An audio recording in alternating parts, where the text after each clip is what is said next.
পরিমাণ মায়া, কি পরিমাণ মুহাব্বত, কি পরিমাণ ভালোবাসা দিয়ে আল্লাহ মানুষ সৃষ্টি করছে। এই ভালোবাসা সৃষ্টি করে আল্লাহ তাআলা বলেন, ইকরা বিসমি রাব্বিকাল্লাযী খলাক, খলাকাল ইনসানা মিন আলাক। গোলাম, আমি তোমাকে 120 বছরে সৃষ্টি করেছি, তোমাকে আমি খুব মুহাব্বত করে সৃষ্টি করেছি। 7 আসমান 7 জমিন, চন্দ্র সূর্য গ্রহ নক্ষত্র, গোটা বিশ্ব জগৎ আমি সবাইকে সৃষ্টি করেছি। কিন্তু তোমাকে আমি সৃষ্টি করেছি মুহাব্বত করে, ভালোবেসে 120 বছর আমি তোমাকে সৃষ্টি করেছি। এই জন্য তোমাকে যে আমি সৃষ্টি করেছি, তোমার একটা কাজ আছে, ইকরা বিসমি রাব্বিকাল্লাযী খলাক। তুমি এমন একটা শিক্ষা অর্জন করবা যে শিক্ষার মাধ্যমে আমি আল্লাহর পরিচয় লাভ করতে পারবো। সেই শিক্ষাটার নাম কি বলতে পারেন? আল কোরআন। এটা কোথায় শিক্ষা দাও? না কেজিতে? পাঠান কেজিতে 5 বছর পরে বিজি বানায় পাঠান। পাঠান কেজিতে 5 বছর পরে বানায় বেজি। সব কেজি একটা। আমার জানা মতে কোনো কেজি স্কুল আছে, ধর্মীয় টিচার রাইখা কোরআন শিক্ষা দেয়। আমি তাদেরকে ধন্যবাদ দিই, জাযাকাল্লাহ খাইরান। কিন্তু যে সকল কেজি স্কুলের কারণে আমার মুসলমানের সন্তান এই কোরআন থেকে বঞ্চিত হবে, কিয়ামতের ময়দানে জবাব না দিয়ে 1 ইঞ্চি পর্যন্ত যাবে না। সাবধান, আল্লাহ সৃষ্টি করছেনই আপনাকে এটা পড়ার জন্য। আমার দুঃখ এই জায়গায় না। বাংলাদেশের আমার আজকের আলোচ্য বিষয় ইলমে দ্বীন কিংবা শিক্ষা ব্যবস্থা বলতে পারে না।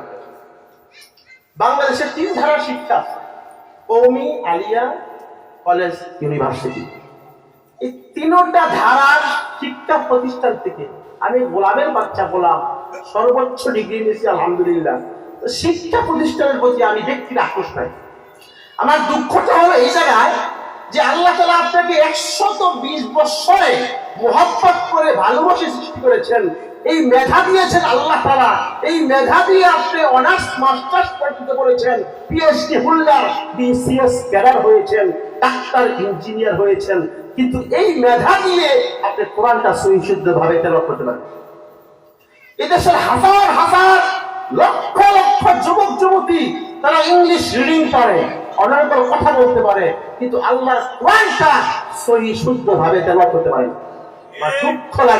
আমার দুঃখ লাগে কিয়ামতের ময়দানে যদি আপনাকে প্রশ্ন করে, আমি আল্লাহ তোমাকে মেধা দিয়েছি, 120 বছরে মুহাব্বত করে সৃষ্টি করেছি, এরপর আমি বলেছিলাম ইকরা বিসমি রাব্বিকাল্লাযী খলাক, তুমি সব পড়েছো, উচ্চ থেকে উচ্চতর ডিগ্রি অর্জন করেছো, আমার কোরআনটা দিন পড়ো নাই।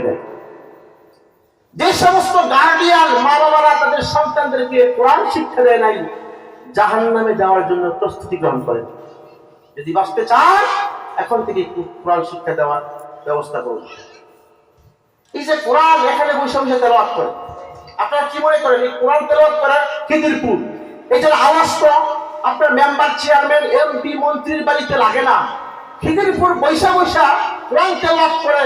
কোরআন তেলাওয়াতের আওয়াজ প্রথম আসমান, দ্বিতীয়, তৃতীয়, চতুর্থ, পঞ্চম, ষষ্ঠ, সপ্তম আকাশ পাড়ি দিয়া সরাসরি আরশে আজিমের কাছে চলে যায়, মালিকের দরবারে চলে যায়।